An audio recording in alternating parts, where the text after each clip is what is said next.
Good morning. So today I'll be discussing the second word of the Indian knowledge system, that is to say knowledge. What is knowledge? We often claim that information is not knowledge, and also we claim that knowledge is not information. But what is information? What is knowledge? Again, there is another word, wisdom. Is knowledge and wisdom identical or similar, or they are both radically different to each other? Knowledge and wisdom. But before that, let me quote 5 revealing statements on knowledge and information made by Sri Aurobindo and Swami Vivekananda. But before that,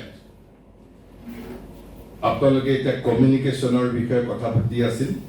মই কাইলৈ অলপ teaching পেডাগজিৰ বিষয়ে, India's idea of pedagogy, সেই বিষয়ে যেতিয়া কথা পাতিম, তাত অলপ শিক্ষা বিজ্ঞান আৰু ভাৰতীয় শিক্ষাৰ ধাৰণা, India's idea of education and pedagogy,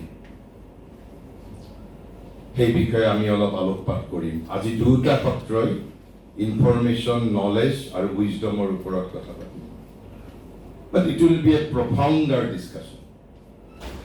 স্থূল নহয়, আমি ইয়াত অগভীৰ কথা আলোচনা নকৰোঁ, গভীৰতম কথা, গভীৰতৰ কথা। কাৰণ মানৱ জীৱনটো ইমান স্বল্প সময়ৰ জীৱন, আমি ইমান স্থূল কথাক লৈ আমাৰ জীৱনটো ব্যস্ত ৰাখোঁ যে গভীৰ কথাবোৰ আনকি এষাৰি কথাও পঢ়াৰ আমি জীৱনটোত সুযোগেই নাপাওঁ। ইয়াত আপোনালোকে কমিউনিকেশ্যন স্কিলৰ বিষয়ে পাতিছিলে, ঠিক মই সেই কথাটোৰ অলপ জেৰ টানিম। কাইলৈ মই বেছিকৈ আলোকপাত কৰিম সমস্যাটো ক'ত হৈ আছে। সমস্যাটো আপোনালোকৰ প্ৰেক্টিকেল মেথডলজিত নহয়। প্ৰব্লেম ইজ দিয়াৰ ইন দি ছফ্টৱেৰ। যিটো ছফ্টৱেৰত সমস্যাটো হৈ আছে, সেই বিষয়ে মই আজি প্ৰথম কোটটো সেই বিষয়ে কৰিম আলোচনা। কিয় আপোনালোকে কোৱা কথা কিছুমান ছাত্ৰই গ্ৰহণ নকৰে, কিয় বুজি নাপায়? দোষটো আপোনালোকৰো নহয়, দোষটো ছাত্ৰ ছাত্ৰীৰো নহয়, দোষটো আমাৰ শিক্ষা ব্যৱস্থাৰ, আধুনিক শিক্ষা ব্যৱস্থাৰ, বিজ্ঞানসন্মত একবিংশৰ আধুনিক শিক্ষা ব্যৱস্থা তাৰ বাবে দায়ী। মই সেই বিষয়েৰে আৰম্ভ কৰিম। কিন্তু প্ৰথমতে মই এটা ভিন্ন প্ৰেক্ষাপটত কোৱা কথা। ভাৰতবৰ্ষত এখন 1500 শতিকা মানত ৰচিত হৈছিল এখন শাস্ত্ৰ, যিখন শাস্ত্ৰক কোৱা হয় বেদান্ত সাৰ। সাৰ মানে সাৰাংশ, ছাবষ্টেন্স, বেদান্তৰ ছাবষ্টেন্স। আৰু প্ৰণেতাজনৰ নাম হ'ল সদানন্দ যোগেন্দ্ৰ সৰস্বতী। এনেই সদানন্দ সৰস্বতী বুলি ক'লে আন প্ৰণেতাও আছে, কিন্তু বেদান্ত সাৰৰ প্ৰণেতা হ'ল সদানন্দ যোগেন্দ্ৰ সৰস্বতী।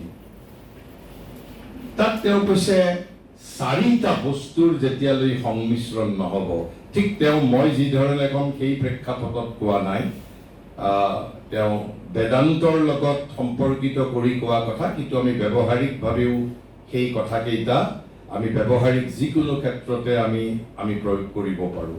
আনকি মই এতিয়া বক্তৃতা দি আছোঁ, মই বক্তৃতা দি থকাৰ সময়তো সেই 4টা কথাৰ প্ৰতি মই দৃষ্টি ৰাখোঁ সদায়, যিমান দূৰ পাৰোঁ মোৰ সীমিত সামৰ্থ্যৰ ভিতৰত। কৈছে আপুনি 4টা বস্তুৰ যেতিয়ালৈ সংমিশ্ৰণ নহ'ব, তেতিয়ালৈ ইউ কেনট কমিউনিকেট। 4টা বস্তুৰ সংমিশ্ৰণ। 4টা বস্তু কি? প্ৰয়োজন। আপুনি ছাত্ৰ ছাত্ৰীক অংক শিকাইছে, আপুনি পদাৰ্থ বিজ্ঞান শিকাইছে, মনোবিজ্ঞান শিকাইছে, ছাত্ৰজনে কিয় মনোযোগ দিব,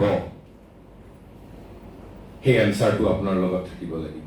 কিয় মনোযোগ তেওঁ দিব? মনোযোগ দিয়াৰ তেওঁতো কিবা এটা প্ৰয়োজন থাকিব লাগিব।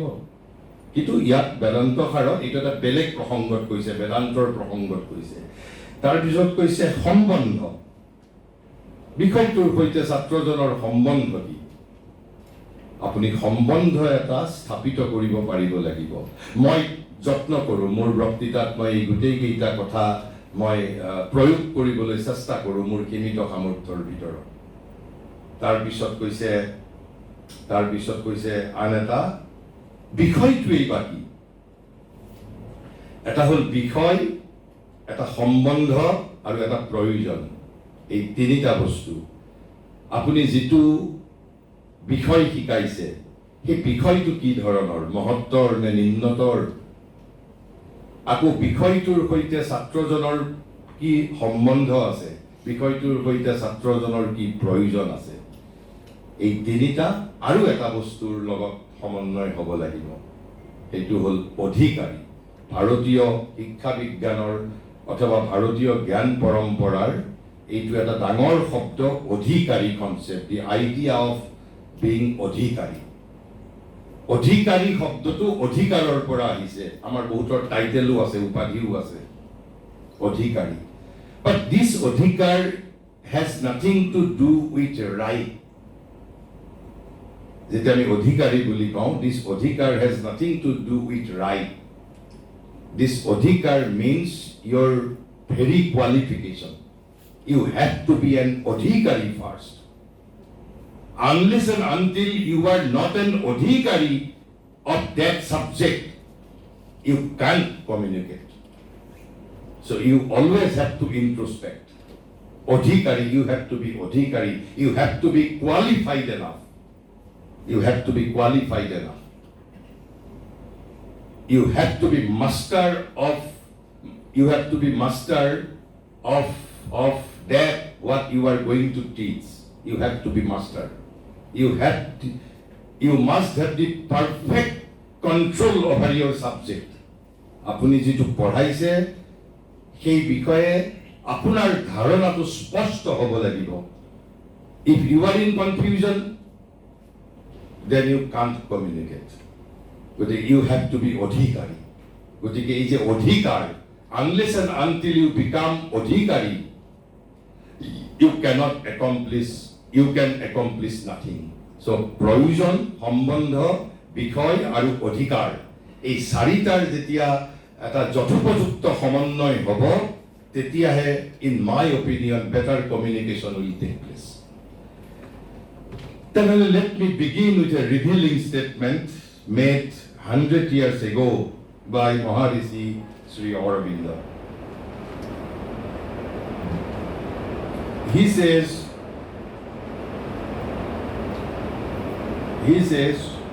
though he was quoting this statement with reference to India, but it is actually a universal statement. He says the system prevailing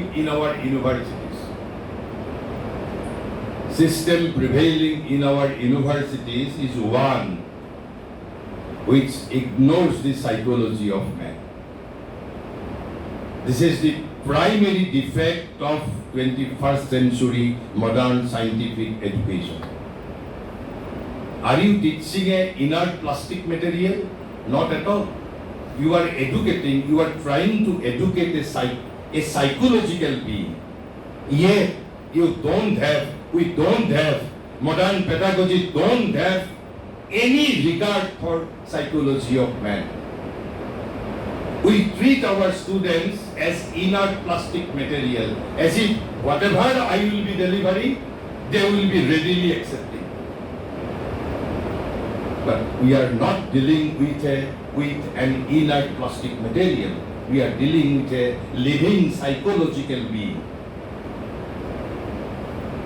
But our modern scientific educationists do not give any importance to this aspect for the reasons best known to them only.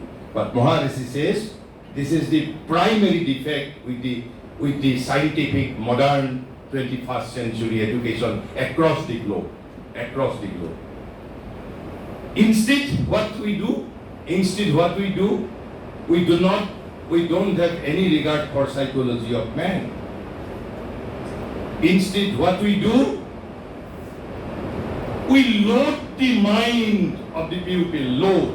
যেনেকে truck এখনত বস্তু আমি load কৰোঁ, এই যে truck বস্তু পৰিবাহী ট্ৰাকত যেনেকৈ আমি বস্তু লোড কৰোঁ, ঠিক সেই ধৰণে মহাৰিষিয়ে কৈছে আমাৰ ইউনিভাৰ্চিটিবিলাকে কি কৰে, কৈছে loads the mind laboriously with what?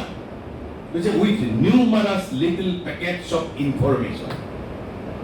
You are not imparting knowledge.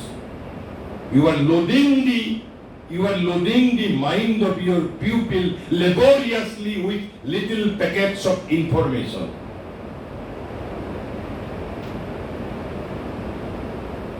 And then he says, by the methods used in this loading process, you apply a loading process. There is a loading process. And Maharishi has said, by the methods used in this loading process, our universities damage. You are not creating, you are damaging. তাৰ পিছত মহাৰিষিয়ে আৰু এটা শব্দ ব্যৱহাৰ কৰিছে, এইটো বেছি ভয়ংকৰ শব্দ, কৈছে atrophies. It is more dangerous than that of damage.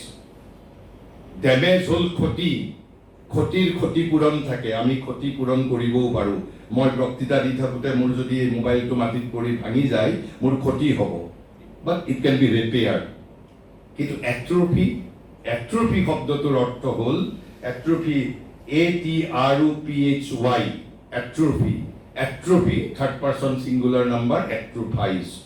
এট্ৰফাই শব্দটোৰ একজেক্ট মই আপোনালোকক ডিক্সনাৰী মিনিং কৈছোঁ, অৰ্থাৎ মূল বস্তুটো হ'ল বিৱৰ্তনৰ বাবে অনুপযুক্ত কৰি পেলাই চিৰদিনলৈ, বিৱৰ্তনৰ বাবে অনুপযুক্ত কৰি পেলাই চিৰদিনলৈ। আমি বহুবোৰ শক্তি মানুহে প্ৰযুক্তিৰ দাসত্ব স্বীকাৰ কৰি ইতিমধ্যে মানুহে নিজৰ বহু শক্তি, নিজৰ অন্তৰ্নিহিত শক্তি হেৰুৱাই পেলাইছে। স্বচ্ছন্দে আনন্দ মনে আমি প্ৰযুক্তিৰ দাসত্ব আনন্দ মনে স্বীকাৰ কৰিছোঁ, আৰু আমি আমাৰ মানৱীয় শক্তি, যিসমূহ শক্তি আমাৰ পূৰ্বপুৰুষসকলে হাজাৰ হাজাৰ বছৰৰ তপস্যাৰ মাধ্যমেৰে একুমুলেট কৰিছিল, বিকশিত কৰিছিল, সেই শক্তিবোৰক আধুনিক বিজ্ঞান সমানস্ক মানুহে হাঁহি হাঁহি প্ৰযুক্তিৰ বেদীত, প্ৰযুক্তিৰ যুৱকাষ্ঠত বলি দিছে, for the reasons best known to them only. Atrophy শব্দটোৰ অৰ্থ কি কৈছে? কৈছে the verb atrophy means to decrease in size, strength or effectiveness. It is not simple damage. Damage can be repaired, damage can be compensated, but atrophy, গতিকে ইয়াত মহাৰিষিয়ে কৈছে damages or atrophies the faculties and instrument of whom? Of your student, of the student. Faculties and instrument. What types of faculties and instrument? By which man assimilates, creates and grows in intellect, manhood and energy. This is the tragedy. যদি এই মহাৰিষিৰ এই বাক্যশাৰীৰ মৰ্মাৰ্থ হ'ল আধুনিক শিক্ষা ব্যৱস্থা is a direct conspiracy against the students' community.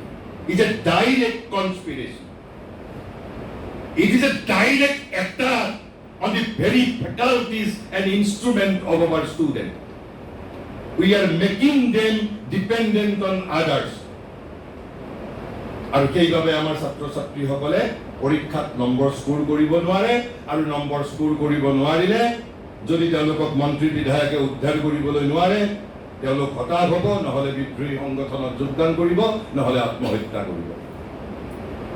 Because they are not self empowered. আপোনালোকে বিশ্ববিদ্যালয়ৰ পৰা যেতিয়া ছাত্ৰ ছাত্ৰীসকল যায়, এখন মাত্ৰ কাগজৰ টুকুৰা দি পঠিয়াই দিয়ে, গ্লৰিফাইড পিচ অফ পেপাৰ, আমি তাক চাৰ্টিফিকেট বুলি কৈছোঁ, ইন এ গ্লৰিফাইড ফাংচন কনভোকেশ্যনত, এখন পিচ অফ পেপাৰ অনলি। আৰু সেই পিচ অফ পেপাৰখন testimony of what? He shows the world, see, now I have become a qualified beggar. Now I am a qualified job seeker. I am not a creator of job. I am a seeker of job. University has made me a seeker, a beggar. মই মন্ত্ৰী বিধায়কৰ ঘৰে ঘৰে গৈ চাকৰি ভিক্ষা কৰিব লাগিব। যদি মন্ত্ৰী বিধায়কে চাকৰি নিদিয়ে মই আন্দোলন কৰিম, সংগঠনত যোগদান কৰিম, নহলে মই হতাশগ্ৰস্ত হ'ম, নহলে মই মৃত্যুৰ মুখত মই আত্মহত্যা কৰিম। কিন্তু অসমৰে এজন ব্যক্তি মই আপোনালোকক নাম কওঁ, আপোনালোকে প্ৰত্যেকে নাম জানে। তেওঁৰ হাতত সেই গৰিমামণ্ডিত বিশ্ববিদ্যালয়ে প্ৰদান কৰা কাগজৰ টুকুৰা কিলা নাই, কিন্তু তেওঁক আজি অকল অসমৰে নহয়, ভাৰতৰে নহয়, পৃথিৱীৰ বিশ্ববিদ্যালয়েও বক্তৃতা দিবলৈ নিমন্ত্ৰণ কৰে। বুজিছি, আমাৰ অসমৰ মানুহৰ কথা কৈছো, মই কোনো আমেৰিকাৰ মানুহৰ কথা কোৱা নাই। ইয়েছ, তেওঁ ভাৰতৰ বাহিৰৰ বিশ্ববিদ্যালয়ত গৈও সাহসেৰে অসমীয়াত বক্তৃতা দিয়ে। তেওঁৰ স্পষ্ট কথা, বুজি পালে পাবি, বুজি নাপালে নাপাবি। মই অসমীয়া জানো, যদি জাৰ্মানৰ মানুহে আহি জাৰ্মান ভাষাত বক্তৃতা দিব পাৰে, মই অসমীয়া ভাষাতেই বক্তৃতা দিম জাৰ্মানত গৈ।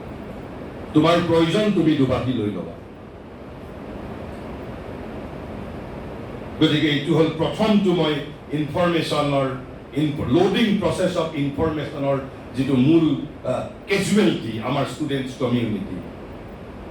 এই প্ৰচেছটোৰ দ্বাৰা we are damaging the faculties and instrument of our students by which they assimilate, create and grow in intellect, manhood and energy. তাৰ পিছৰটো মহাৰিষি কৈছে information. What is information? What is information? কৈছে information cannot be the foundation of intelligence. Information cannot be the foundation of intelligence. But he is not ignoring the necessity of information altogether.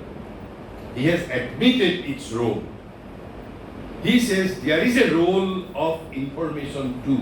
He has not rejected the significance of information altogether. He says information cannot be the foundations of intelligence. What it can serve, what it can do, it can only be part of the material. It can only be the part of the material by which, out of which the knower builds knowledge. It is only the material, not the knowledge itself. Information is not knowledge itself, but information is part of the material. Part of the material out of which knower builds knowledge, builds the starting point, builds the nucleus of fresh discovery and enlarged creation. So this is another relation between information and knowledge. So he is not rejecting the role of information altogether as such. He has admitted its certain role. Then, what is the central object of education? Then Sri Aurobindo says, what is the central object? And whatever he says, it is the idea of Indian knowledge system only. But he has made it appropriate for modern age. He has used such a language which all of you can understand. Because he is addressing the forward-looking intellect of the world, forward-looking intellect. He says, but the acquiring of various kinds of information, as I have already said you, that he is not rejecting its role altogether. He says it is one of the necessities, not the sole necessities. He says it is one of the necessities of education, but not the sole or the central necessities of education. He said, but the acquiring of various kinds of information is only one and not the chief of the means and necessities of education. Then what is the chief and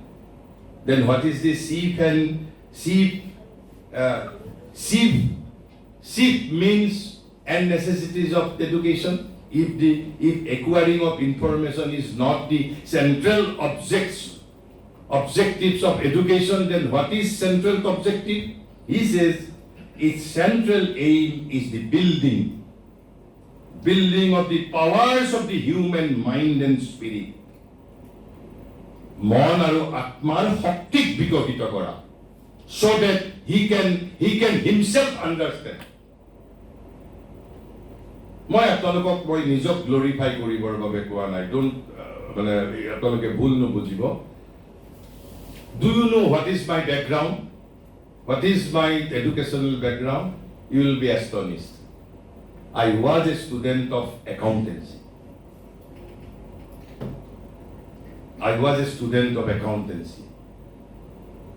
And I was taught accountancy in Guwahati Commerce College by my esteemed teachers.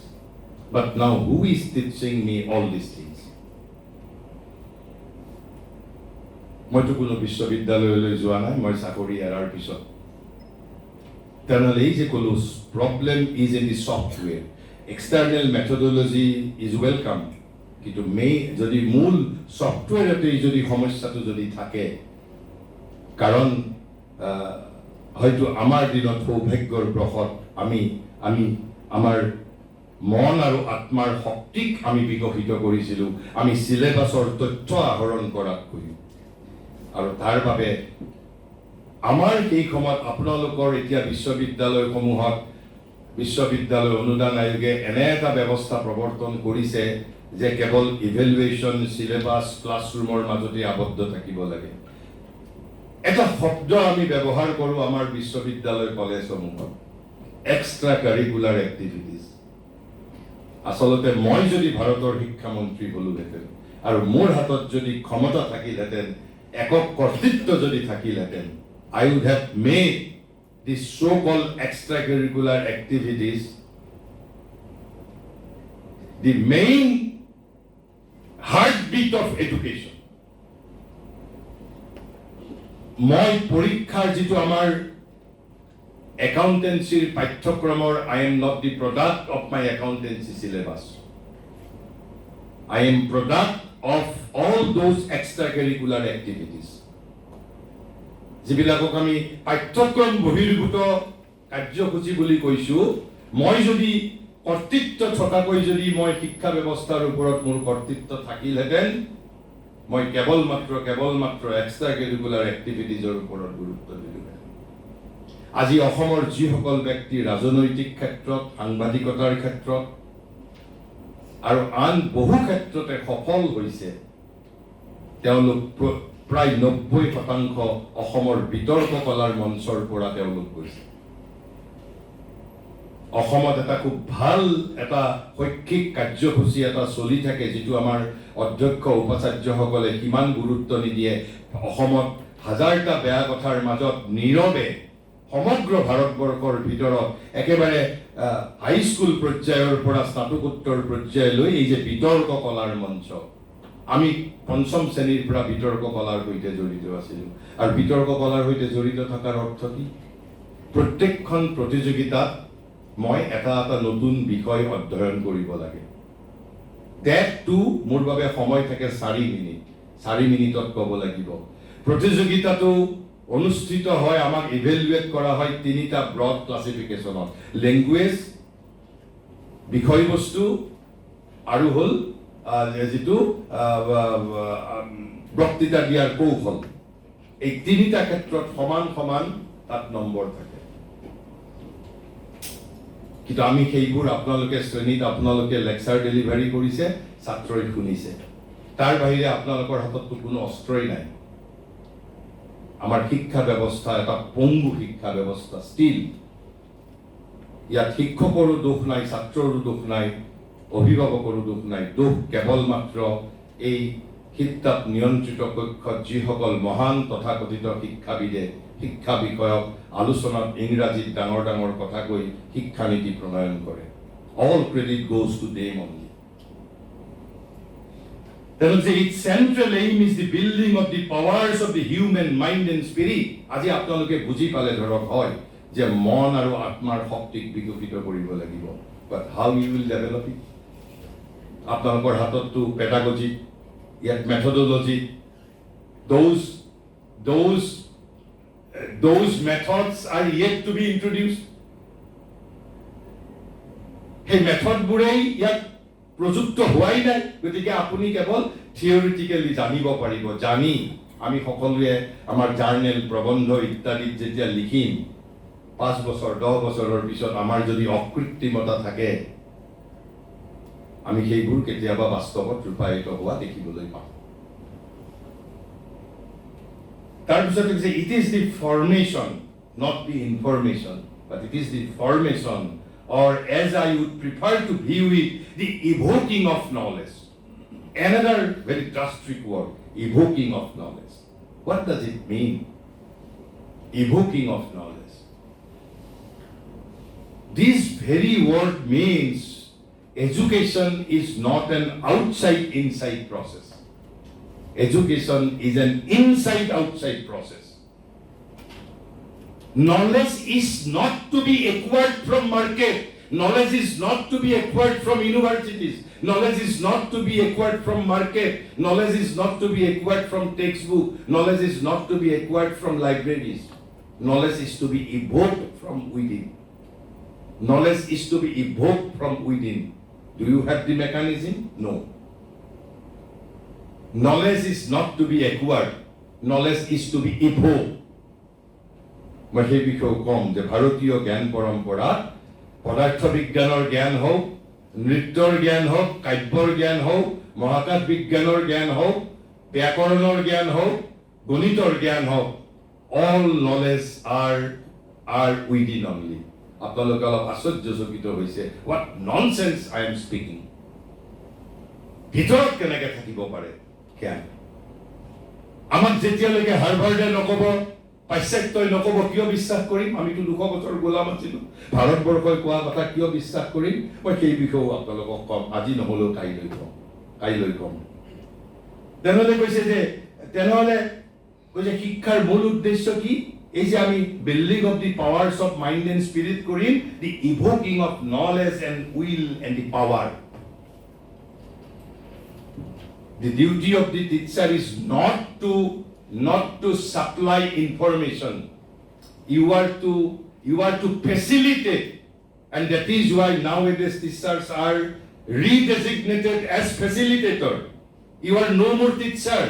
You are no more professor. You are facilitator. You are to facilitate only. You are to facilitate so that students can evoke himself the knowledge which is dear in his being. You are now facilitator. You are now facilitator. So evoking of knowledge, but only evoking of knowledge is insufficient. Will also has to be evoked. Without will, knowledge is meaningless thing. জ্ঞানৰ সৈতে আপুনি সংকল্পও অভিব্যক্ত কৰিব পাৰিব লাগিব। Will. Without will, knowledge is simply non-effective sort of things. Will. And then not only will, you have to evoke power also. There has to be synthesis between these three things: knowledge, will, and power. Teaching is very difficult thing. It is not a profession. It is almost a sadhana. It is not an easy task. But then why? Why we are to evoke knowledge? Why we are to evoke will? Why we are to evoke power? Suppose you have evoked power, you have evoked will, you have evoked knowledge. But now what you will do? What are its purpose? I must have the answer. Then Maharishi says, why? To use knowledge. Why I need will? Why I need power? Why I need knowledge? Why I am to evoke knowledge, power and will? Because I have to use knowledge. Because I have to use character. And I have to use culture. These are the three goals. Evoking of knowledge, will and power to use knowledge, character and culture. Because that at least, if no more. যদি আমি শিক্ষাৰ জৰিয়তে আন একো কৰিব নোৱাৰো, minimum এই তিনিটা বস্তু, সংকল্প, সামৰ্থ্য আৰু জ্ঞান। এণ্ড ভাৰতবৰ্ষৰ প্ৰাচীন শিক্ষা ব্যৱস্থাই এই তিনিটাৰেই টেক কেয়াৰ কৰিছিল। আৰু সেইবাবে প্ৰাচীন শিক্ষা ব্যৱস্থাত গুৰুগৃহৰ পৰা ছাত্ৰ এজন ওলাই আহি তেওঁলোকে ৰজাৰ ওচৰত গৈ পদলেখন কৰা নাছিল। তেওঁলোক আত্মনিৰ্ভৰশীল হৈ ওলাই আহিছিল। আমাক এতিয়া পংগু কৰি পঠাই দিয়া হয়। তাৰপিছত তৃতীয়টো হ'ল যিটো মই অলপ আগতেই ক'লো, সেইটো মই কাইলৈ ভালদৰে ব্যাখ্যা কৰিম, যে knowledge is within. Knowledge is within. এই যে নলেজ ইজ উইদিন বুলি কওঁতে মই তাৰ ভিতৰৰ কেৱল মাত্ৰ অলপ কথা, এইটো মই যদিও মই কোটটো মই শ্ৰী অৰবিন্দৰ এজন শিষ্য নলিনীকান্ত গুপ্ত তেওঁৰ পৰা লৈছো, কিন্তু এই বিষয়ে বিবেকানন্দও কৈছে, ৰবীন্দ্ৰনাথেও কৈছে, শ্ৰী স্তৰবিন্দুও কৈছে, ভাৰতীয় শিক্ষা বিজ্ঞানৰ this is the primary thing that knowledge is within. কিন্তু নলিনীকান্ত গুপ্তই যি ধৰণে ব্যাখ্যা কৰিছে, what is the significance of knowledge within, এই যে আমি জ্ঞান ভিতৰত আছে বুলি কোৱা কথাটো আমাৰ এটা ধাৰণা থাকিব লাগিব তাৰ। তেওঁ কৈছে কি, যে all knowledge is within you, all knowledge is within you. আৰু তাৰ লগতে ইনফৰমেশ্যনৰ সম্বন্ধ কৰিছে, কেনেকে how information can be converted into knowledge. And India has the technology. India has the technology to convert information into knowledge, then knowledge into wisdom. এই বিষয়ে মই ব্যাখ্যা কৰিম। কৈছে information you get from outside. Still it? Because we always get information from outside. But the understanding of it, is it not from within? You put material from outside. You are supplying information from outside. But students' understanding is taking place from his within. So this is the technology. So then he says the information from outside gives you only dead material. It is a dead material. Then he asks, what puts life into it? কাৰণ বাহিৰৰ পৰা যিটো মই তথ্য পাইছো, এইটো এটা উপাদান, তাৰ মাজত জীৱন কোনে দিয়ে। তাৰপিছত কৈছে who puts light into it, এই ডেড মেটেৰিয়েলৰ মাজত আলোক কোনে দিয়ে, কোনে তাক জীৱন্ত কৰে। কৈছে it is your own inner light, it is your own inner light. আৰু সেইবাবে শ্ৰীকৃষ্ণই কৈছে why I am dear in your heart. গীতাত শ্ৰীকৃষ্ণই তাৰ কাৰণো ব্যাখ্যা কৰিছে। শ্ৰীকৃষ্ণ ক্লেইমছ ফৰ হিমছেল্ফ যে মই মানুহৰ ভিতৰত থাকি পৃথিৱীৰ 7.5 কোটি মানুহৰ অজ্ঞান মই নাশ কৰোঁ, শিক্ষকসকলে নহয়, মই নাশ কৰোঁ বুলি কৈছে। কৃষ্ণৰ কথা গীতাত কৈছে কৃষ্ণ ক্লেইমছ, দাবী কৰিছে। কিয় মই মানুহৰ ভিতৰত থাকো, ভিতৰত থাকি আই মাষ্ট হেভ এ জব, মই অজ্ঞান নাশ কৰোঁ। তেনেহ'লে বাহিৰৰ শিক্ষকসকল কি?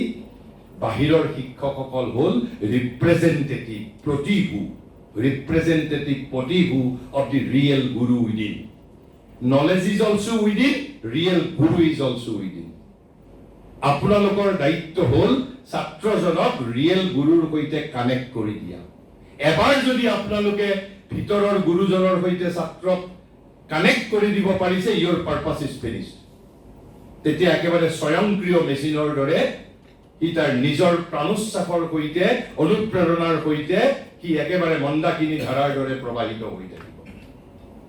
আপোনালোক কেৱল এইভাবে আমাৰ ভাৰতত কি হয়, গুৰু ব্ৰহ্মা, গুৰু বিষ্ণু, গুৰু দেৱ মহেশ্বৰ, গুৰু ব্ৰহ্মা বিষ্ণু মহেশ্বৰৰ লগত কৈছে। কিন্তু গুৰু ব্ৰহ্মা বুলি কোৱা নাই, বিষ্ণু বুলি কোৱা নাই, কৈছে গুৰু সকলো ব্ৰহ্মাৰ দৰে বিষ্ণুৰ দৰে। কিয়? কাৰণ ইউ হেভ টু বি প্ৰতিভু, you have to be representative of the real guru within your heart. শিক্ষকসকল সেইবাবে কৈছে facilitator, they are to facilitate only. তেনেহ'লে তাৰ পিছত কিন্তু একেবাৰে শেষত মই বিবেকানন্দই কিন্তু কোনো ক্ষেত্ৰতে তেওঁ ইনফৰমেশ্যনক তেওঁ নলেজৰ লগত ইকুৱেট কৰা নাই। He is very adept. Shri অৰবিন্দইটো অন্ততঃ ইনফৰমেশ্যনৰ he has accepted its role as one of the necessities, as a starting point, as a nucleus. But Vivekananda says, education is not the amount of information that is put into your brain and runs riot there undigested all your life. অন্তত বিবেকানন্দই কোৱা কথা আজি 2026 চনত খুব সাৰ্থক হৈছে। কিয়? আজিকালি আমি কৰা 90% কাম এআই কৰি দিয়ে। তেনেহ'লে এতিয়া এক্সটাৰ্নেল শিক্ষকে কি কৰিব? 90% এআই কৰি দিয়ে। এই যে স্কিল আৰু থট দুটা যে বেলেগ বস্তু, বাট AI cannot generate thought for you. AI is not conscious. আমাৰ যিটো গতিকে ব্ৰেইন আৰু ব্ৰেইনটো অকল এখন কটাৰী instrument. Brain is not the consciousness. এটা ৰেলৰ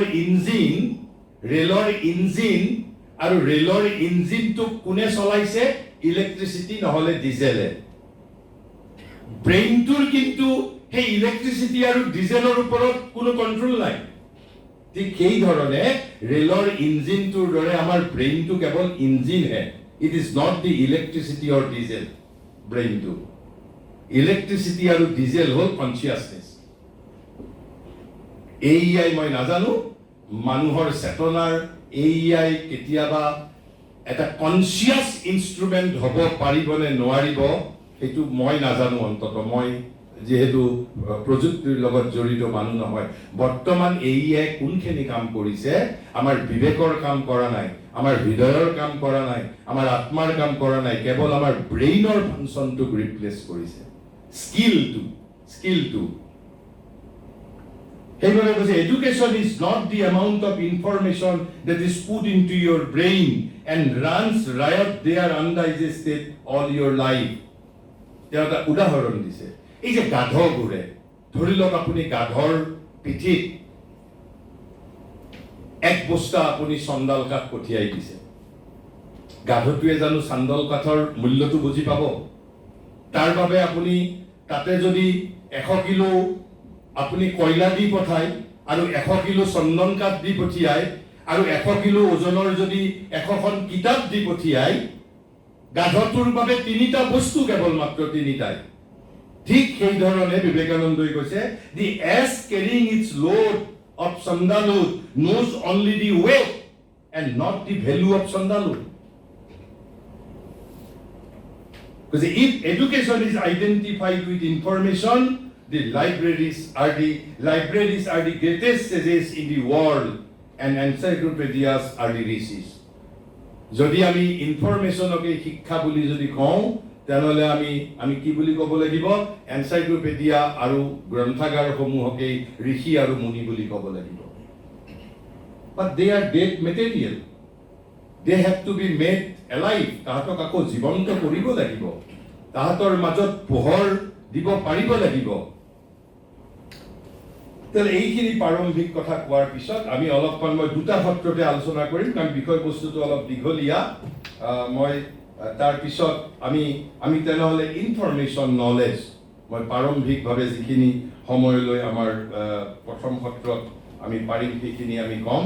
তেনেহ'লে ইনফৰমেশ্যন মানে নলেজ মানে কি? তেতিয়াহ'লে আমি ইয়াতে 2টা কথা আলোচনা কৰিম।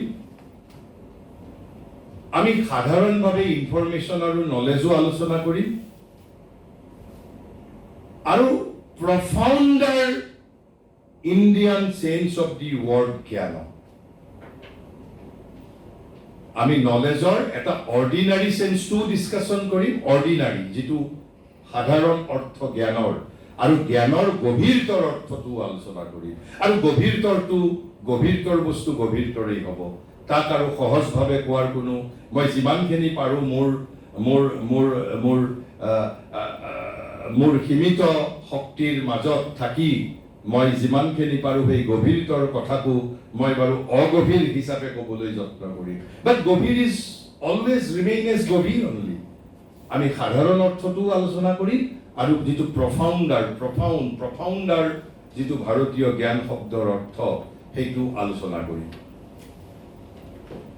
আৰু এই কথাখিনি মই আলোচনা কৰিম যদিও যিজনে তেওঁ শ্ৰী অৰবিন্দৰ কথাৰ ওপৰত ভিত্তি কৰি লিখিছে, তেওঁৰ লেংগুৱেজ সহজ আৰু তেওঁৰ বিষয়ে আপোনালোকে অলপমান জনা উচিত। আপোনালোকে ইণ্টাৰনেটত তেওঁৰ বিষয়ে বিচাৰিলে আপুনি অজস্ৰ পাব, বাট হি ইজ নো মোৰ ৰাইট নাও উইথ আছ ইন দিছ ফিজিকেল ৱৰ্ল্ড। কিয় জনা উচিত বুলি কৈছোঁ, মোৰ দৃষ্টিত he is the architect behind NEP 2020. Though right now he is not with us in this physical world.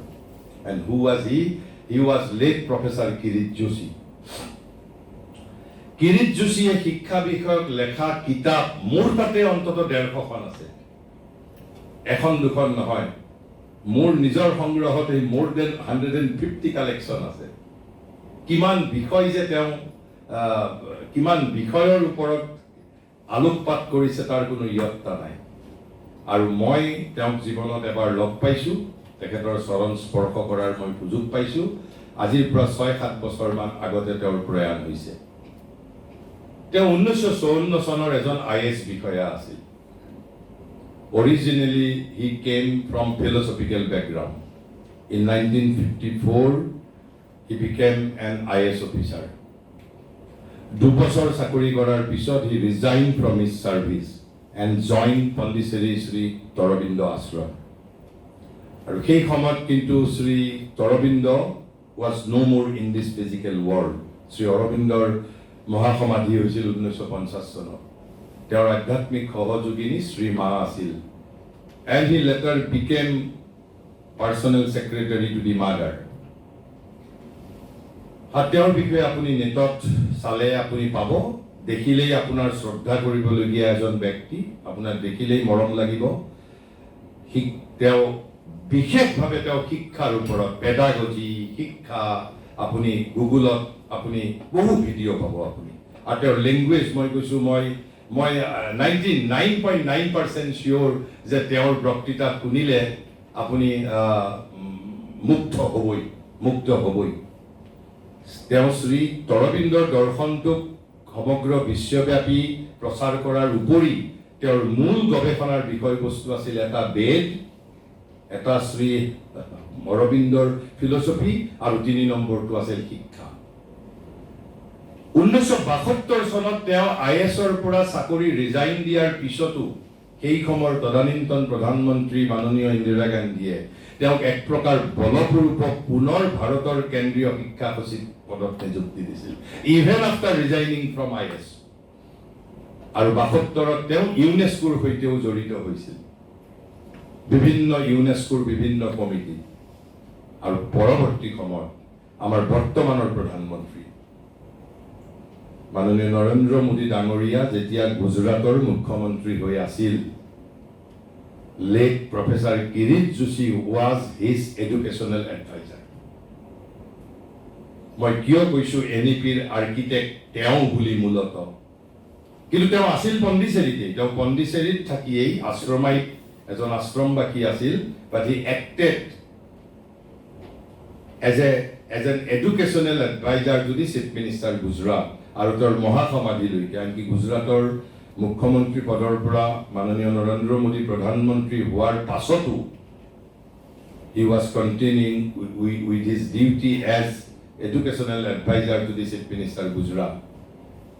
সেই প্ৰফেচাৰ কিৰিট যোশীৰ লেখাৰ পৰা মই এই ইনফৰমেশ্যন, নলেজ আৰু উইজডম, কাৰণ মই আন ক'তো পোৱা নাই, কোনো ডিক্সনাৰীটো তাৰ মই অৰ্থ পোৱা নাই যে ইনফৰমেশ্যনৰ লগত নলেজৰ কি পাৰ্থক্য, নলেজৰ লগত উইজডমৰ কি পাৰ্থক্য। মই কোনো কিতাপত আপোনালোকে যদি পাইছে, ইউ কেন টেল মি যে ইনফৰমেশ্যন, নলেজ আৰু উইজডম তাক ব্যাখ্যা কৰা, ডিষ্টিংগুইছ কৰা মই এতিয়ালৈকে অন্তত মই পোৱা নাই। কিন্তু মই নাপালোঁ বুলিয়েই যে কোনোবাই নকৰাকৈ আছে তেনে কথা নহয়, নিশ্চিতভাৱে কোনোবাই কৰিব পাৰে। গতিকে তেওঁ প্ৰথমতে আৰম্ভ কৰিছে আমি যি ধৰণে কওঁ যে ইনফৰমেশ্যন ইজ নট নলেজ, তেওঁ কৈছে yes it is widely acknowledge that there is distinction between information and knowledge. But what is that distinction? We do not know. Because before we are capable of distinguishing between information and knowledge, we have to first understand what is called information. What is information? First I have to understand. What is information? How you will explain, how you will define the word information? He has defined in a single sentence. He says, for information consists of any article. Information consists of any article. Be it a pen, be it a sword, be it a river, be it a hill. Consist in any article that is presented to your awareness. That is presented to your awareness and you have grasped as such. ধৰি লওক মই আপোনালোকৰ ওচৰত এটা কলম আনিছো, ধৰক আপোনালোকে এতিয়ালৈকে ধৰক আপোনালোকৰ কথাত নহয়, ধৰক কলম দেখা নোপোৱা 25 জন মানুহৰ ওচৰলৈ মই এই কলমটো আনি গৈছো বোলে চাওক বন্ধুসকল এইটো কলম বুলি কোৱা হয়। So this is an article which is being presented to the awareness of my audience, and audience has grasped or accepted as such. Yes, this is called a pen. This is called information. It is not knowledge, it is only information. ধৰি লওক আপোনালোক ইয়াত ফিজিক্সৰ professor আছে, আপোনালোকে ফিজিক্সৰ শ্ৰেণী কোঠাত all of a sudden আপোনালোকে definition of nation given by Plato আপোনালোকে ডিসকাস কৰিলে।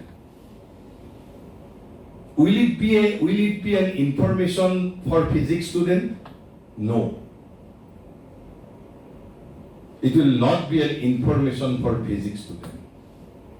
But the same very fact, যদি নেশনৰ থিওৰি পঢ়াই থাকোতে ৰাজনৈতিক বিজ্ঞানৰ অধ্যাপকে যদি প্লেটোৰ ৰাষ্ট্ৰৰ সংজ্ঞাটো যদি আলোচনা কৰে তেতিয়া কিন্তু সেইটো জ্ঞান হ'ব। কিয়? তাৰ কাৰণটো মই কম। মই প্ৰথমতে বেদান্ত সাৰত কোৱা কথাকেইটাও আপুনি মনত ৰাখিব পাৰে। প্ৰয়োজন কি আছে পদাৰ্থ বিজ্ঞানৰ ছাত্ৰৰ, সম্বন্ধ কি আছে, বিষয়টো তেওঁলোকৰ লগত কি সম্পৰ্ক, আৰু সেই পদাৰ্থ বিজ্ঞানৰ শিক্ষকজন অধিকাৰী হয় নে নহয়। সকলো ক্ষেত্ৰতে আপুনি 4টা মাপদণ্ড আমি প্ৰয়োগ কৰিব পাৰোঁ। তেনেহ'লে নলেজ কাক কম? যদি একেটা কথাই 30 জন ছাত্ৰ ছাত্ৰীৰ আগত কওঁতে সেইটো তথ্য, কিন্তু আন 30 জন ছাত্ৰ ছাত্ৰীৰ আগত কওঁতে the very fact can be knowledge, তেনেহ'লে জ্ঞানৰ সংজ্ঞাটো কি হ'ব? তেওঁ কৈছে, আপোনালোকে প্ৰথমতে মই শব্দটো কওঁতে কৈছিলো যে for information consist of any article. It could be 2 article also, 3 article also. It would yet singular number কৈছে। Any article consists of any article. কিন্তু জ্ঞান হ'ব লাগিলে it has to be a plural number প্ৰথম কথা। কিয় plural number হ'ব লাগিব? তাৰ এটা নিৰ্দিষ্ট কাৰণ আছে। ইনফৰমেশ্যন আৰু নলেজৰ ফাৰ্ষ্ট প্ৰচেছটো একেই, প্ৰেজেন্টেশ্যন অফ আৰ্টিকলছ। নলেজৰ ক্ষেত্ৰত হ'ব কেৱল মাত্ৰ plural number, not article but articles presented to the awareness, our awareness, but in their interrelationship, in their context, in their significance, in their meaning, and along with intellectual and critical reflection thereof, then it will be knowledge. ধৰক আপুনি আপোনাৰ 5 বছৰীয়া ভাগিনক ফুৰাবলৈ লৈ গৈছে, গাড়ীৰে গৈ থাকোতে এখন পাহাৰ দেখা পালে, আপোনাক ভাগিনে সুধিলে এইখন কি, আপুনি ক'লে এইখনক পাহাৰ বুলি কোৱা হয়। সেই ছাত্ৰজনৰ বাবে সেইটো কেৱল মাত্ৰ এটা তথ্য। কিন্তু যদি সেই পাহাৰখনৰ তলত যদি এখন নদীও আছে, যদি আপুনি আপোনাৰ ভাগিনজনক কয় বোলে চোৱা এইখনক পাহাৰ বুলি কোৱা হয়, কিন্তু তলত থকাখনক নদী বুলি কোৱা হয়, নদীৰ এই গুণ আৰু পাহাৰৰ এই গুণ, অৰ্থাৎ then you are presenting articles before the awareness of your bhagin, of your nephew, in their interrelationship, in their significance, in their meaning. আৰু তাৰ পিছত যদি ছাত্ৰজনে সোধে বা আপোনাৰ ভাগিনজনে যদি সোধে যে নদী ক'ৰ পৰা ওলাই, পাহাৰখন কেনেকৈ সৃষ্টি হৈছিল ইত্যাদি কথা যেতিয়া সুধি থাকিব, তাৰ মানে you are entering into the criticality or you are reflecting upon the subject. গতিকে ইনফৰমেশ্যন এটা নলেজলৈ ৰূপান্তৰিত কৰিব লাগিলে it has to be a plural number, it has to be a combination of facts to be presented to our awareness in their relationship, in their meaning, in their context, in their significance. আৰু এই পাহাৰখনৰ significance কি, নদীখনৰ তাৎপৰ্য কি, যদি মই এই সৰু ল'ৰাজনক বুজাই ক'ব পাৰিছো তাৰ সীমাবদ্ধতাৰ ভিতৰত, তেনেহ'লে তাৰ বাবে সেইটো জ্ঞান হ'ব। কিন্তু কেৱল যদি আৰু গাড়ীৰে গৈ থাকোঁতেই ধৰক ব্ৰেকডাললৈ দেখুৱাই সেই 5 বছৰীয়া ল'ৰাটোৱে সুধিছে যে মামা সেইডালক কি কোৱা হয়, আপুনি কেৱল কৈ দিছে it is called a break. But what is break, what is its meaning, what is its significance, এই কথাখিনি যদি নকওঁ তেতিয়াহ'লে it will be only an information. তেনেহ'লে মই ভাবোঁ আপোনালোকে সাধাৰণভাৱে নলেজ আৰু ইনফৰমেশ্যনৰ মাজত পাৰ্থক্য বুজি পাইছে।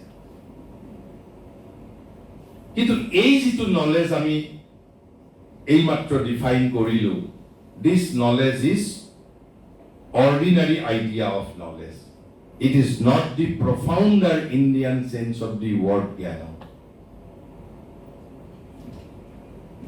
It is not the profounder Indian sense of the word jnana. But that does not mean India does not acknowledge the idea of knowledge, this idea of knowledge.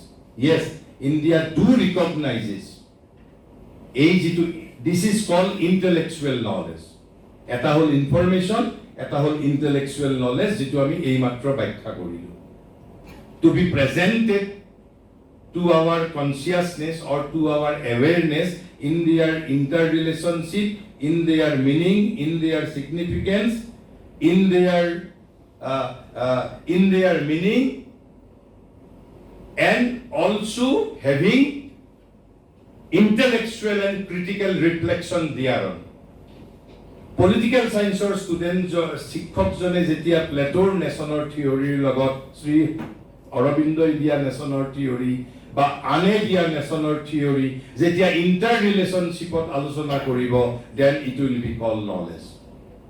কিন্তু যদি পদাৰ্থ বিজ্ঞানৰ শিক্ষকজনে without any significance, without any context, without any relation, without any meaning, just হঠাৎ all of a sudden প্লেটোৰ idea of nation যদি ছাত্ৰ ছাত্ৰীসকলৰ আগত কয়, for those physics student that will be only an information.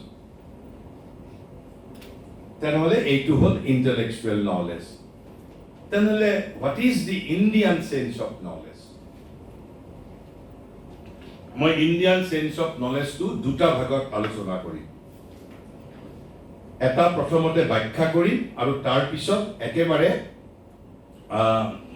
তাৰ যিটো সংজ্ঞাটো আমি দিম পিছত। Profounder Indian sense of the word jnana. কিন্তু এতিয়া আমি knowledge in Indian tradition or Indian knowledge system, what is called a knowledge in deeper Indian knowledge system. মই আকৌ বাৰে বাৰে কৈছো, that does not mean যে আমি এইমাত্ৰ যিটো নলেজৰ সংজ্ঞা দিলো সেই সংজ্ঞাটোকো ভাৰতবৰ্ষই নলেজ হিচাপে গ্ৰহণ কৰিছে but this is not her profounder sense of the word জ্ঞান or word knowledge আমি এটা profounder sense to তিনিটা তাৰ বেসিক এলিমেন্ট আছে তিনিটা বেসিক এলিমেন্ট মই আপোনালোকক এটা উদাহৰণ দিছো ধৰি লওক ইয়াত হঠাৎ আমাৰ উজ্জ্বল শইকীয়া ইয়াত কোঅৰ্ডিনেটৰ হিচাপে কাম কৰি আছে হঠাৎ ইয়াত আমি টেবুলত কিছু সুস্বাদু খাদ্য বস্তুৰ থলে আমি নিশ্চয় ইয়াৰ কোনেও লগে লগে অনাৰ লগে লগে ধৰি লওক আপোনাৰ হেতু প্ৰিয় বস্তু আৰু উই আৰ অল হাংৰি খুব ক্ষুধাতুৰ হৈ আছো আমি আৰু উজ্জ্বল শইকীয়াই আমি ইয়াতে টেবুলত কিছু সুস্বাদু খাদ্য বস্তু থৈছে আৰু আমাৰ সকলোৰে প্ৰিয় খাদ্য বস্তু আনফালে আমি একেবাৰে ক্ষুধাতুৰ হৈ আছো তেতিয়াও জানো আমি জপিয়াই পৰি তাৰ পৰা খোৱা বস্তু তুলিম জানো আমিতো নলওঁ কিন্তু এটা যদি কুকুৰ যদি এই মুহূৰ্তত এই ৰুমটোত যদি সোমাই আহে আৰু কি যদি ক্ষুধাতুৰ হৈ থাকে সেই খাদ্য বস্তুখিনি যদি থকাটো সি সেন্স পায় কি কি কৰিব কি আপোনাৰ মুলৈ জানো ওয়েট কৰিব সি নিজে আহি খাই পেলাব because we are knowledgeable to that extent the dog is not knowledgeable to that extent তেনেহলে জ্ঞানৰ যিটো profounder sense has nothing to do has anything to do with your intellectual mind it is rather a state of your being আমি কেতিয়াবা আমাৰ আইতাহঁতে কোৱা শুনিছো যেতিয়া ধৰক এজন 9 বছৰীয়া লৰাই খুব এজন বয়সস্থ মানুহৰ দৰে কাম কৰে আমাৰ আইতাহঁতে কি কয় এই লৰাজন খুব জ্ঞানী দেই খুব জ্ঞানীৰ দৰে কাম কৰে কওঁনে নকওঁ আমি তেনেকে ইয়াৰ 5 বছৰতে কিন্তু বহুত জ্ঞান তাৰ মানে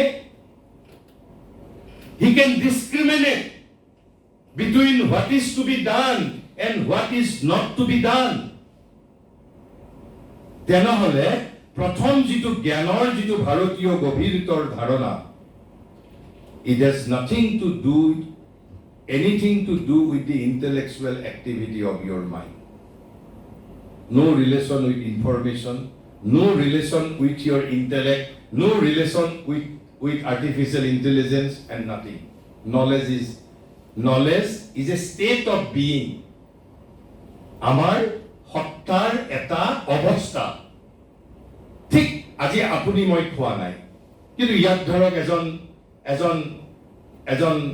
ধৰক সাধাৰণ ল'ৰা এজন 10 বছৰীয়া ল'ৰা এজন ধৰক উজ্জ্বল শইকীয়াই আনি খোৱা বস্তুখিনি কাষত থৈছে 10 বছৰীয়া ল'ৰাজন তাতে আছে তাৰ ভোক লাগিছে কি জানো তাৰে পৰা এটা মনে মনে থাপ মাৰি নাখাব because he is not matured enough he is not knowledgeable to that extent as I am he is not knowledgeable he is not matured enough তেনেহলে becoming knowledgeable has nothing to do with your intellectuality it is rather a state of being গতিকে প্ৰথমটো কিৰিট যোশী কৈছে in our Indian tradition the word knowledge is applied to a state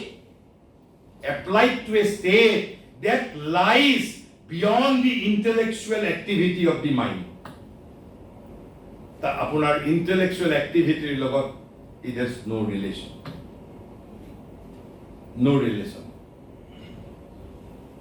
প্ৰথমটো তাৰ যিটো প্ৰথম বৈশিষ্ট্য যদি আমি যিটো ডিপাৰ সেন্সত আমি যদি আলোচনা কৰো সেকেন্ডটো তেনেহলে এই যে it relates to a state beyond the intellectual activity of the mind what does it mean it does mean a growth it means that I have grown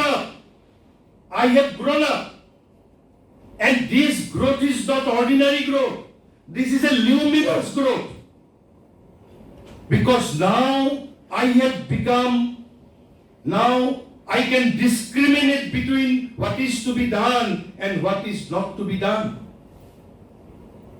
So it is a growth. Knowledge means growth. And what kind of growth? A luminous growth. Luminous growth. Into what? Into higher state of being. Into higher state of being. But what does it mean, higher state of being? We are all equal, uniform human beings. What does it mean, higher state of being? Higher state of being mane ki tetia hole higher state of being mane ki? Yat moi olop eta udahoron disu jitu udahoron yar pisotu proyojon hobo. Bharatiyo gyan paramporai koise amar bhitorot there are 5 layers of being buli koise amar prottekore bhitorot আমি প্রত্যেকটো সত্তাত প্রত্যেকজন সমানে বিকশিত হৈ উঠা নাই এইবোৰক কোষ বুলি কয় পঞ্চকোষা 5-6 ইংৰাজীত ক'লে SHEATH 6 তৈত্তৰীয় উপনিষদে কৈছে তৈত্তৰীয় Upanishad speaks of 5-6 in the human being 5টা কোষ থাকা বুলি কৈছে এই 5টা কোষ কি প্ৰথমতে কৈছে আমাৰ এটা অন্নময় কোষ আছে অন্ন মানে তো এনেই ভাত ৰাইস কিন্তু ইয়াত অন্ন মানে জড় বুজাইছে জড় সত্তাটোক বুজাইছে আমাৰ শাৰীৰিক সত্তাটোক physical being I am a physical being মোৰ এটা অন্নময় কোষ অৰ্থাৎ ফিজিক্যাল সিট আছে তাৰ ওপৰত তৈত্তৰীয় উপনিষদে কৈছে মোৰ এটা প্ৰাণময় কোষ আছে এই যে মই কাৰোবাক ভাল পাওঁ বেয়া পাওঁ মোৰ আবেগ অনুভূতি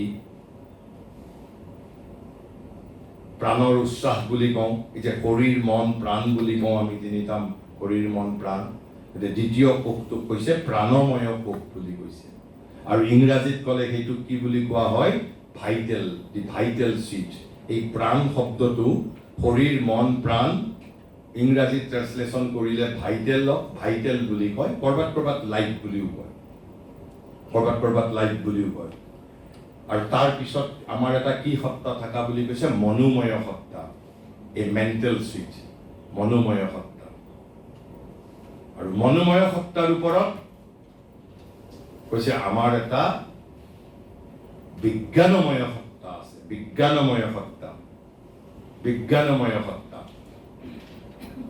তাৰ ওপৰতো এটা সত্তা আছে আমাৰ সেই এইটোক কৈছে আনন্দময় সত্তা এই যে বৃহদাৰণ্য উপনিষদে কৈছিল অসতু মা সদ্গময় তমসু মা জ্যোতিৰ্গময় মৃত্যুৰ মা অমৃতম গময় তাৰ যিটো প্ৰায়োগিক অৰ্থ হ'ল মই অন্নময় সত্তাৰ পৰা প্ৰাণময় সত্তালৈ I have to be promoted from pranamoya to monomoya to vijnanamoya, then vijnanamoya to anandamoya.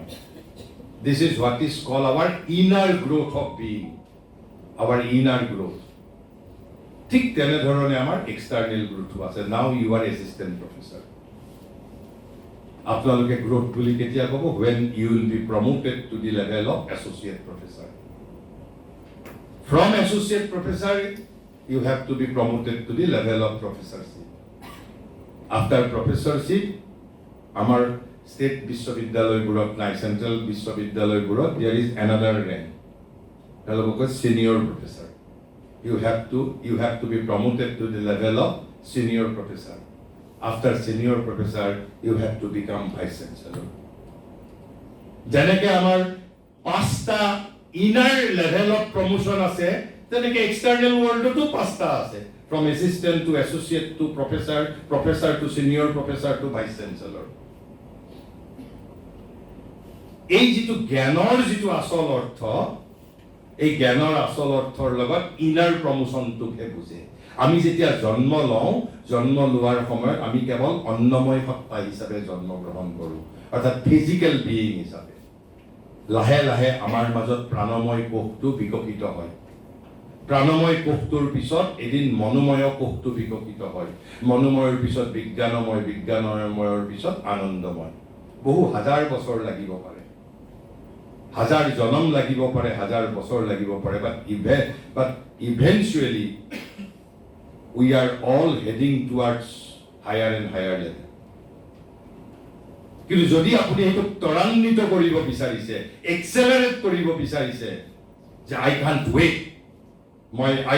wait for 1,000 lives, I can't wait for 1,000 years, I need promotion in this very life, rather within 1 year লাগে মোক। মই অন্নময় কোষৰ পৰা প্ৰাণময়, প্ৰাণময়ৰ পিছত মনোময়, মনোময়ৰ পিছত বিজ্ঞানময়, বিজ্ঞানময়ৰ পিছত আনন্দময়।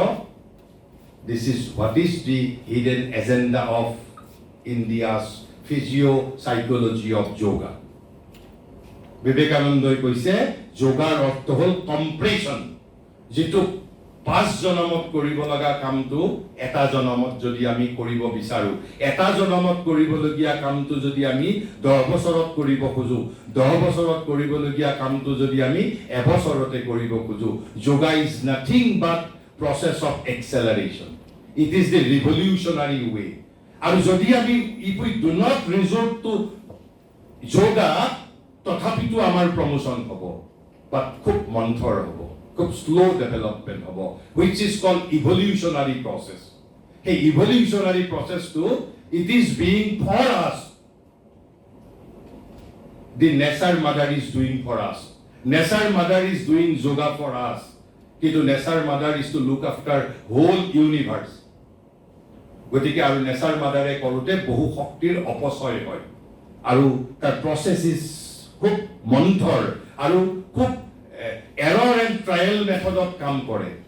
সেইবাবে ভাৰতীয় ঋষিসকলে সেই নেচাৰে যিটো প্ৰচেছ এপ্লাই কৰে, সেই প্ৰচেছৰ এই কনচেনট্ৰেটেড ফৰ্ম হ'ল India's physio' psychology of yoga. তেনেহ'লে মই যিটো আমাৰ জ্ঞানৰ ক্ষেত্ৰত কৈছে then a luminous growth into the higher state of being. A higher state of being মানে এই 5টা লেভেলৰ কথা কৈছে। Knowledge then means a luminous growth into the higher state of being by the outshining of the light of the integral reality. Outshining মানে এনে outshining মানে হ'ল শব্দটোৰ অৰ্থ হ'ল কাৰোবাক নিষ্প্ৰভ কৰি। ধৰক I am outshining Ujjwal Saikia by my lecture, তাৰ অৰ্থটো কেনেকুৱা হ'ব? মোৰ বক্তৃতাৰ দ্বাৰা মই উজ্জ্বল শইকীয়াৰ বক্তৃতাটোক নিষ্প্ৰভ কৰি দিলো, ম্লান কৰি পেলালো। কিন্তু আৰু এটা অৰ্থ আছে,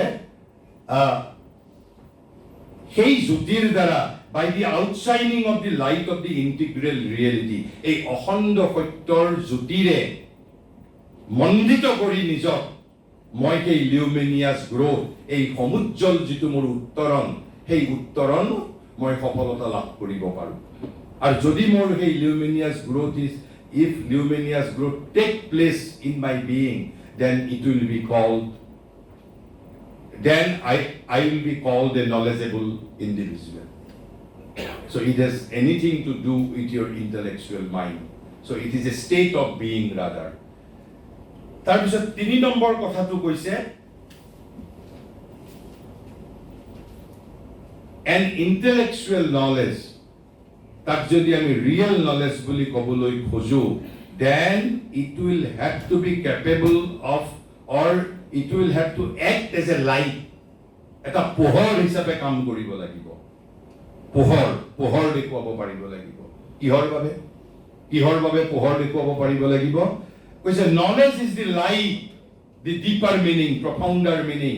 Knowledge is the light by which we grow into our true being. দুটা কথা, প্ৰথমতে ক'লে হায়াৰ ষ্টেট অফ বিং, দুটাৰ মাজত কিন্তু পাৰ্থক্য আছে। দুটাই growth, we have to grow' in our true being বুলি কৈছে এইবাৰ। সেই ক্ষেত্ৰত জ্ঞানে জ্যোতিৰ দৰে কাম কৰিব লাগিব, পোহৰৰ দৰে কাম কৰিব লাগিব, এডাল প্ৰজ্বলিত মমৰ দৰে কাম কৰিব লাগিব। অৰ্থাৎ মোৰ আচল সত্তাটো ক'ত মোক দেখুৱাই দিব পাৰিব লাগিব জ্ঞানে। আৰু প্ৰথমটোত কৈছিল কি higher state of being, from annamaya to pranamaya, pranamaya to manomaya, manomaya to vijnanamaya, vijnanamaya to anandamaya. এই আনন্দময় মানেই from Naradham to Nara to Narottam to Narayan. মৃত্যুৰ মা অমৃতম গময় এয়াই ধাৰণা জ্যোতি প্ৰসাদে যেতিয়া কৈছে তাহানি ভগীৰথৰ দৰে চিৰসুন্দৰক পৃথিৱীলৈ নমাই আনিব লাগিব তাৰ অৰ্থ হ'ল there has to be luminous growth in my being from অন্নময় to Pranamoy to মনোময় আৰু এই কোষবোৰ চিত বুলি কৈছে it can be unveiled through the yogic process আৰু যদি আমি যৌগিক প্ৰসেস ৰিজল্ট নকৰো লাহে লাহে কেবা জনম লাগিব প্ৰকৃতি মাতাই আমাৰ হৈ লাহে লাহে কৰি থাকিব খুব স্লো প্ৰসেছত তাক এক্সেলাৰেট কৰিব খুজিলে we have to resort to the yogic process তেনেহলে লাইফ তেনেহলে ইয়াক ক'লে true being দ্বিতীয়টো ক'লে true being তাৰমানে is there any false being of us তেনেহলে আমাৰ কিবা এটা মিথ্যা সত্তাও থাকিব লাগিব নহলে ট্ৰু বিইংৰ কথা কি ক'লে মই আপোনালোকক এটা প্ৰশ্ন সুধিছো আপোনালোকে যেতিয়া কৈছে now I am attending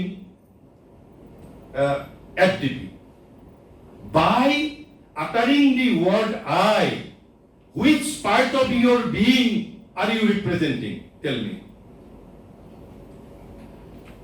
are you representing your mind or are you representing your prana or you are representing your heart, or you are representing your body.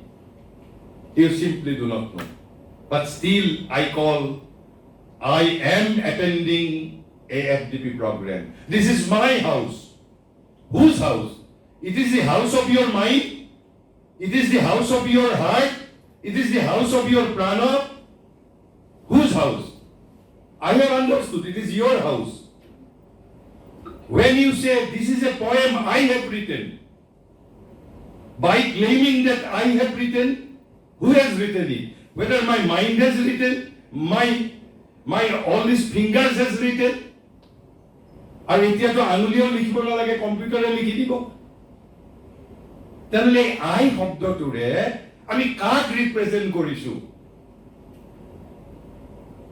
আৰু এইটো কিয় হৈছে because without having any regard for psychology of man we simply do not know আমি হয়তো বিশ্ববিদ্যালয়ৰ gold medallist হৈ গৈছো তিনিটা বিষয়ত PhD হোল্ডাৰ হৈ গৈছো still I do not know myself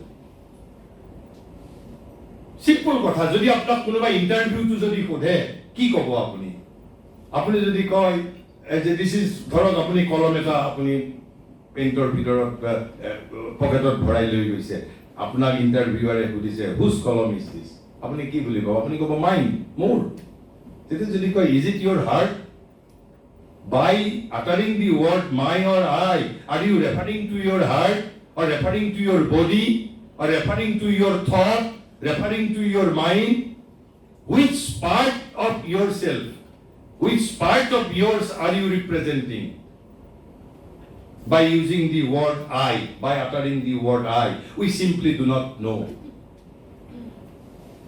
And this confusion is nothing but our falsehood.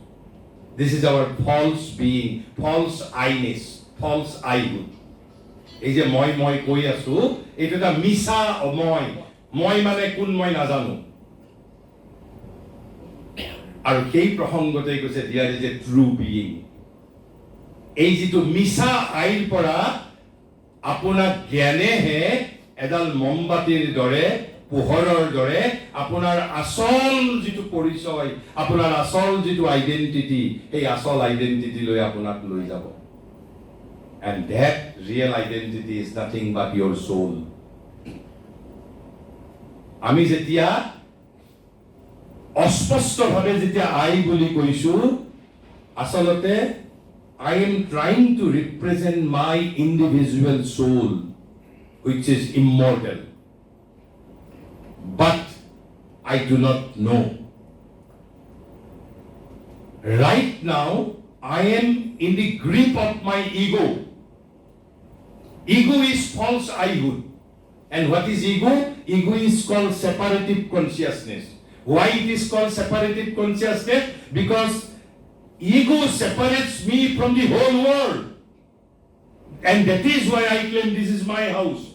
I am Diganta Vishwa Sharma. I am not Ujjwal Hoitia. This separation is because of my ego consciousness. I cannot utter like Vivekananda, sisters and brothers of America. I can't utter like Sannanta Vishwa Amritasya Putra. I can't utter Vasudhaiva Kutumbakam. I can't feel more as এগৰাকী মাতৃয়ে নিজৰ সন্তানৰ বাবে যেটো অনুভৱ কৰে আন এগৰাকীৰ মাতৃৰ সন্তানৰ ক্ষেত্ৰত যদি সেম ঘটনা সংঘটিত হয় সেই ধৰণে অনুভৱ কৰিব নোৱাৰে কিন্তু আপোনালোকে হয়তো প্ৰশ্ন কৰিব কি তেনেকৈ আমি কেতিয়াবা সেম ফিল কৰিব পাৰিম নেকি yes when you will be introduced or you will found your real being true being then you will see your soul in my soul. Your soul in my soul and my soul in you. That is what is in India called cosmic consciousness. Vishwa Chetona boli koy. Vishwa Chetona boli koy ya. Vishwa Chetonar simple artha hol I am seeing my very soul in your soul. My soul in your soul.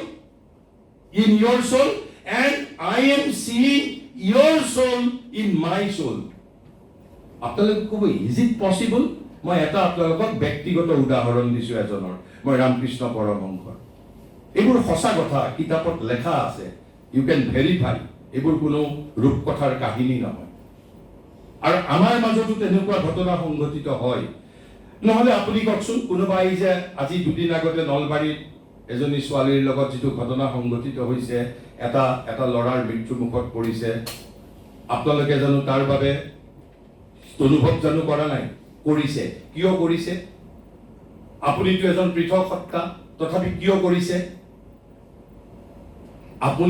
আমি মই যেনিবা অলপ কৰিব পাৰিছো কাৰণ আমি এতিয়াও fully মোৰ ৰিয়েল সোলটো পোৱা নাই যেদিনা পুৰা পাম তেতিয়া অকল মই নলবাৰীৰ ছোৱালীজনীৰ বাবেই নহয় এই নলবাৰীৰ লৰাটোৰ বাবেই নহয় একে ঘটনা যদি ইথিওপিয়াৰ এজন যদি সন্তানৰ ক্ষেত্ৰতো যদি হয় মোৰ ভাইটোৰ ক্ষেত্ৰত হলে মই যেটো অনুভৱ কৰিম একেই অনুভৱ কৰিম আমি প্ৰগ্ৰেছনৰ পথত আছো আমি শিখৰত আৰোহণ কৰি আছো লাহে লাহে কেৱল আমি consciously we are not resorting to yoga that is why our progress is very slow গতিকে যেতিয়া আমি ৰিয়েল নলেজ পাম that knowledge will act as a light and the light to আমাক কি কৰিব by which we grow into our true being এটা হল higher state of being growth into the higher state of being আৰু এটা হল growth into my true being I will be growing in my true being মই যেটো উদাহৰণ দিব খুজিছিলো এবাৰ ৰামকৃষ্ণ পৰমহংস তেওঁ এনেইটো অলপ উন্মাদৰ দৰে থাকে শিষ্যসকলৰ লগত কথা পাতি আছে আৰু তেওঁ যেন পিঠিত কোনোবাই কোবাইছে কোনোবাই যেন চাবুকেৰে কোবাইছে তেওঁ উপ আপ কৰিব ধৰিছে তেওঁ কিছু অলপমান তেওঁ যিকোনো সময়ত আমাৰ সাধাৰণ মানুহৰ দৰে নাথাকে শিষ্যসকলে ভাবিছে হোৱাট ইজ হেপেনিং হঠাৎ এজনৰ বাহিৰলৈ চকু পৰিল বাহিৰত দেখিলে এখন গৰু গাড়ী তেতিয়াতো গৰু গাড়ী চলিছিল গৰু গাড়ী এখনত গাৰুৱানজনে গৰুটোক চাবুকেৰে কোবাই আছে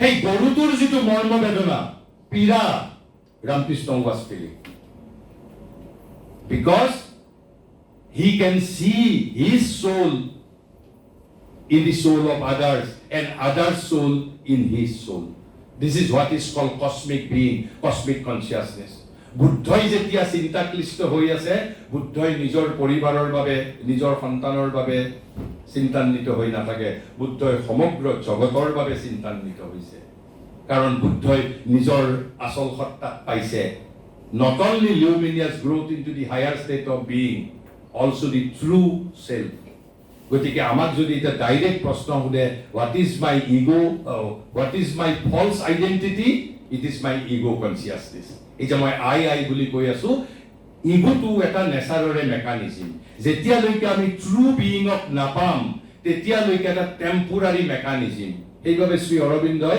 একেটা বাক্যত পাষ্ট টেন্স আৰু প্ৰেজেন্ট টেন্স ব্যৱহাৰ কৰিছে কৈছে ইগো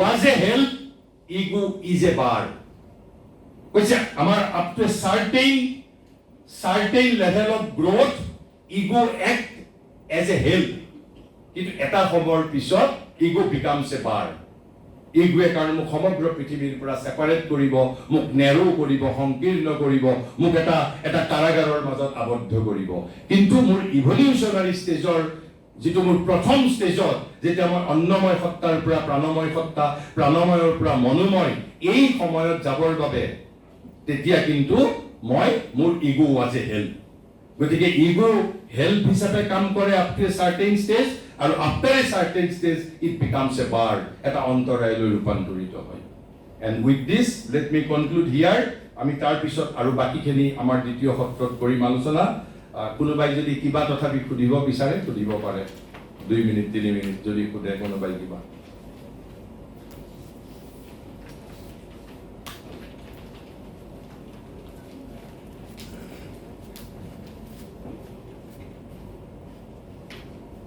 ইয়ালো ৰিলেটেড বহুখিনি কথা ক'ব এতিয়াও বাকি আছে মই হয় Good afternoon, sir. My name is Rishika Burma.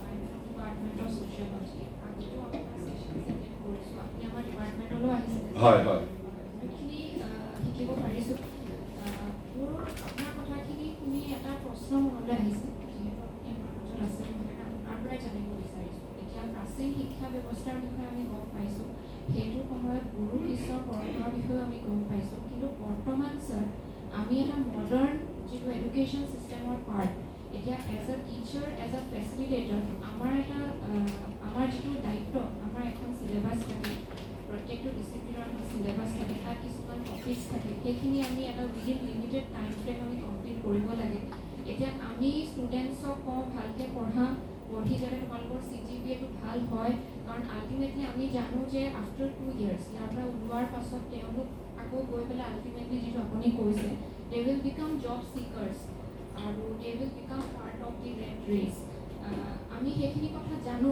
তথাপিও এতিয়া আমি এই সিস্টেমটোত থাকিয়ে আমাৰ কৰিবলগীয়া কি আছে to meet the objectives of education যিখিনি আপুনি ক'লে এছ ষ্টেটেড বাই শ্ৰী অৰবিন্দ স্বামী বিবেকানন্দ এই সিস্টেমটোৰ পাৰ্ট হৈ আমাৰ কৰণীয়টো কি মই সেইটোৱে মই ঠিক কথা প্ৰশ্ন সুধিছে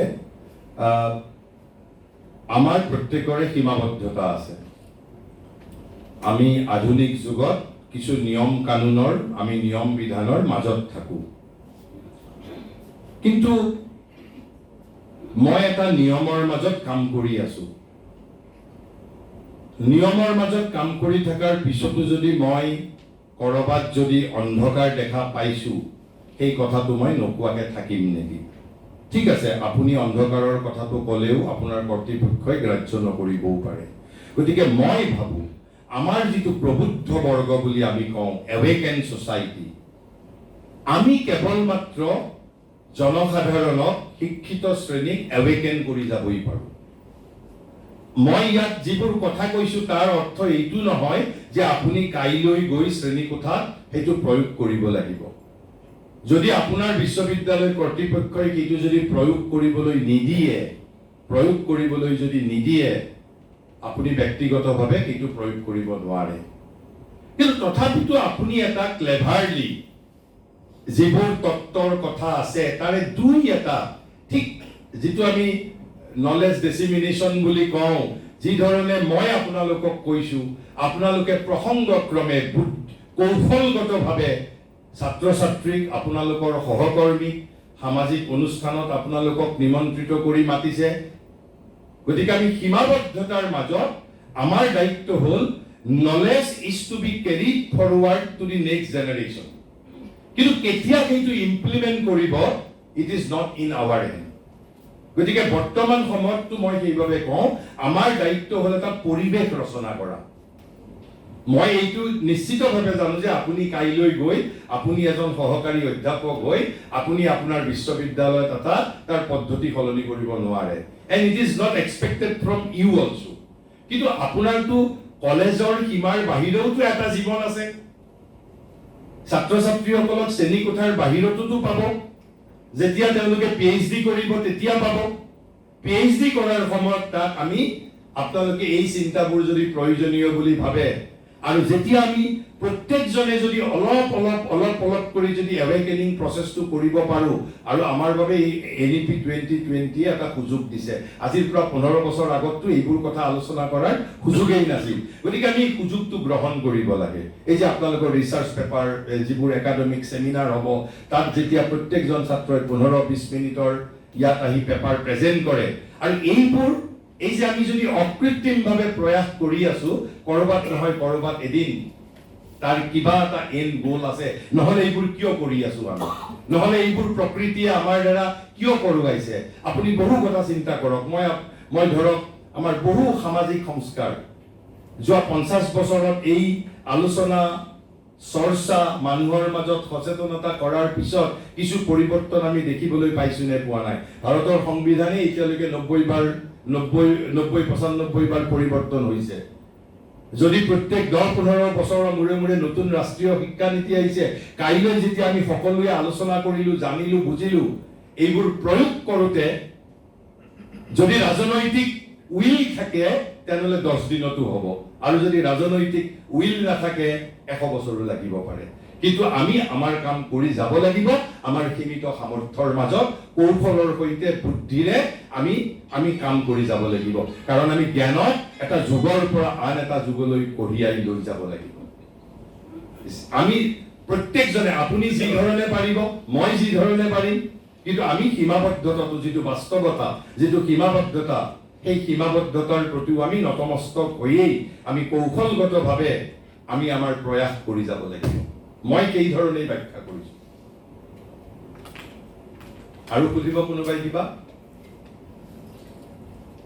আৰু আপুনি কথা এটা জানিছে, আপুনি বুজিছে, আপুনি যে হৃদয়েৰে উপলব্ধি কৰিছে যে এই কথাটো ইমপ্লিমেণ্ট কৰিব লাগে, কিন্তু আপুনি ব্যৱহাৰিকভাৱে আপোনাৰ সীমাবদ্ধতাৰ বাবে কৰিব পৰা নাই। কিন্তু আপুনি যে বুজিলে, আপুনি কল্পনা কৰকচোন, যদি প্ৰতিজনে যদি সেই ধৰণে ৰিয়েলাইজ কৰে, এই সামূহিক ৰিয়েলাইজেশ্যনৰ এটা কনচিকুৱেন্স নাথাকিব বুলি ভাবে জানো আপুনি?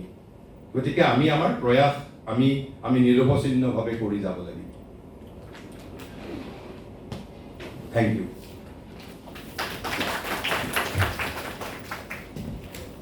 আমি পুনৰবাৰ শ্ৰী দিগন্ত বিশ্বকৰ্মা ডাঙৰীয়াক তেখেতৰ চিন্তাশীল বক্তৃতাৰ বাবে ধন্যবাদ জ্ঞাপন কৰিছোঁ। আমি আকৌ লাঞ্চ ব্ৰেকৰ পিছত তেখেতৰ চতুৰ্থটো বক্তৃতা শুনিবৰ বাবে সকলোকে লগ পাম। ধন্যবাদ।